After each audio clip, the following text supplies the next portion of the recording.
Greetings everyone, and welcome to my review of Archie Sonic Issue 3. Today's outing involves the introduction of a new character and more mind screws. And we're not even heading back to Alan Cowles to mention this issue. Well, let's get started.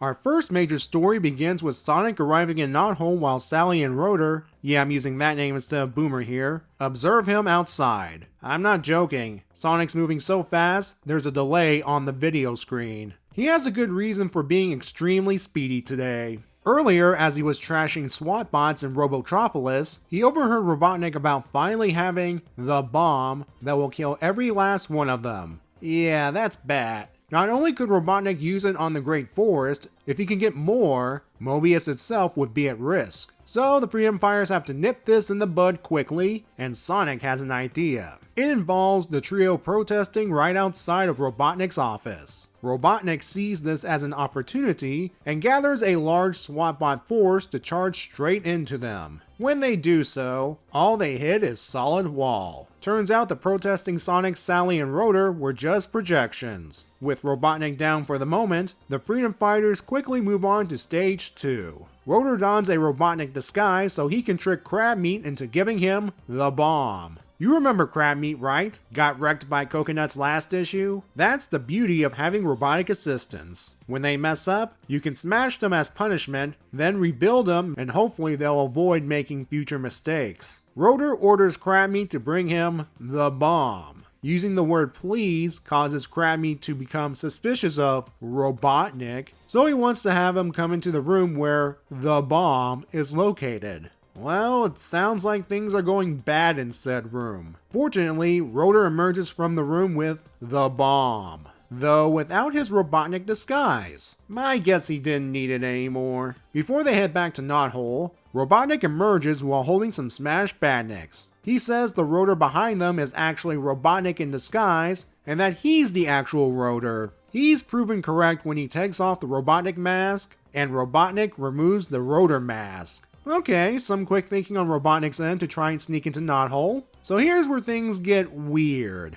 Rotor and Robotnik start arguing on who's who, while removing multiple Robotnik and Rotor masks. Are we sure we're not in some wacky dimension or something? Thankfully, Sonic has zero tolerance for this nonsense, and spins the two around to sort out who's who once and for all. Once that's done, the Freedom Fighters escape back to Knothole with the bomb. So what kind of device is it that's small enough to fit inside a shoebox? Some sort of new compact explosive? Well, no. It turns out the bomb is actually a bug bomb. The kind you set off inside a household to kill a large amount of insects. All our heroes have done was inconvenience Robotnik. It could have been worse. Before we get to our next big story, we have 3 one-pagers to briefly look at. The first features Tails waking up Sonic to tell him about the tortoise and the hare. Sonic's not a fan because he doesn't believe a tortoise could outrun the faster rabbit,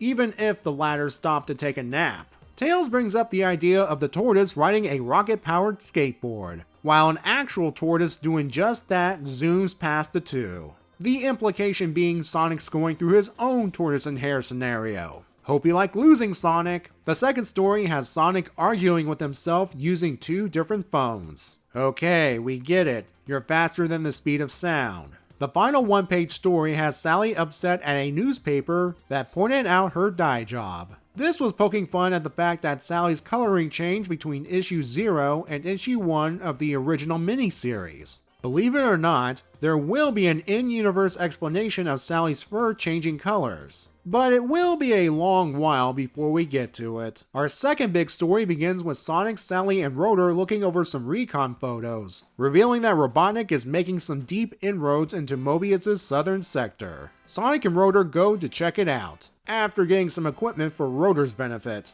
I guess the vehicles are in the shop for maintenance or something. They arrive in time to witness a couple of SWAT bots tossing a local rabbit into a portable roboticizer. Sonic tries to intervene, but he's still tied to the line. Okay, this bugs me, because earlier it's shown that Rotor was still holding the line, implying that he held Sonic at bay. You know he could have just let it go, Rotor. Well, this blunder will cost them. Sonic destroyed the SWAT bots, however, the robotization process is well underway, and shutting it down leaves the rabbit half transformed. Feeling responsible, Sonic and Rotor take her back to Knothole. When they return, Sally asks who she is. Right away, she leaps from Rotor's arms and introduces herself as Bunnie. She also demonstrates her newfound strength by lifting Sally's chair, and quickly puts her down when she learns who she is. Yeah, it turns out she's a major fangirl of Sally, and wants to one day be her official hairdresser.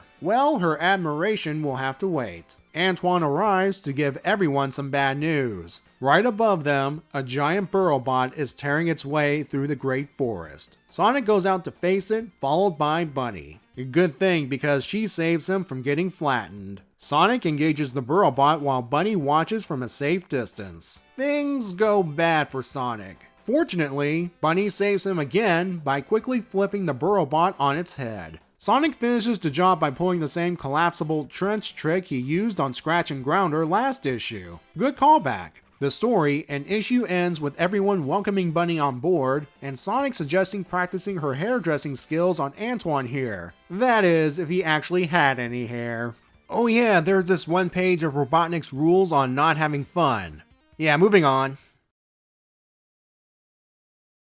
I don't mind the concept of the first story. Our heroes worried that Robotnik might have something that could take them out, only to discover it was only a threat to insects. Not having all of the facts and making mistakes in fiction can lead to interesting outcomes. And in this case, all it did was ruin Robotnik's day. At the very least, they prevented Robotnik from coming after them for a little while, so there's that. Plus, Robotnik's pest problem was foreshadowed before the twist. During the disguise plan, you can see one of the bugs flying around near crab meat, along with garbage on the floor. While it appears to be machine parts, I like to believe those specks on the ground are food crumbs. And what are they known for attracting? I did not have a problem with the disguise plan to get the bomb, nor with Robotnik and crab meat catching on and quickly hatching their own disguise plot. It shows the villain's own ability to adapt to a situation, and it makes him even more dangerous.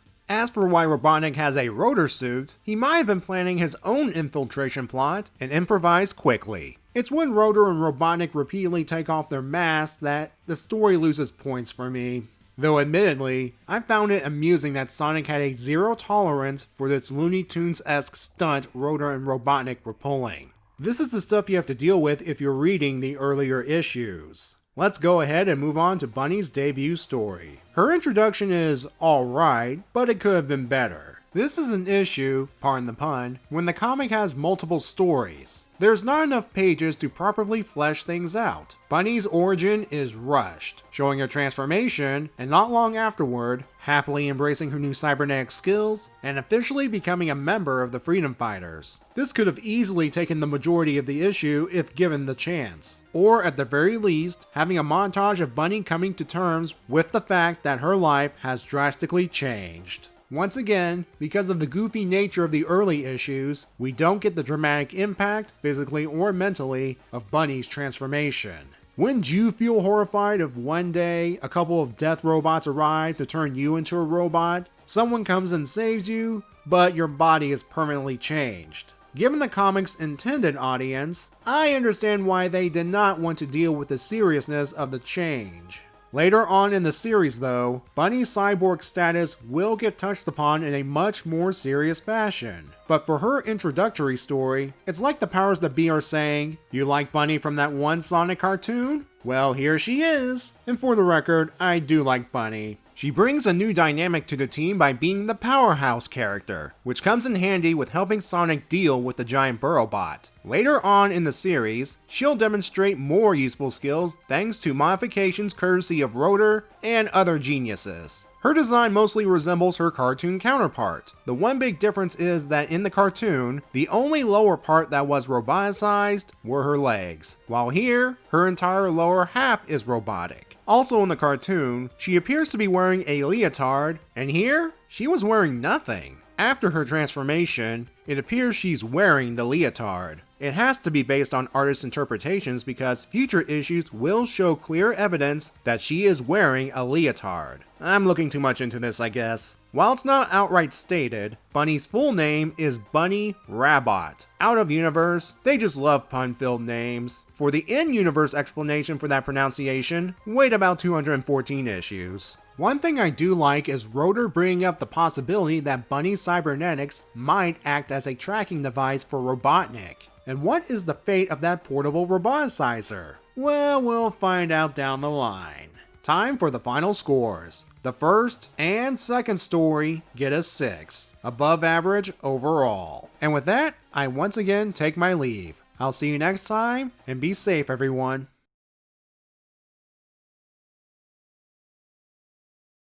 From what I've read, the reason Antoine wears a wig here is one of Sonic's pranks made him lose his real hair, and this is a temporary thing until it grows back. If that's true, bad form, Sonic.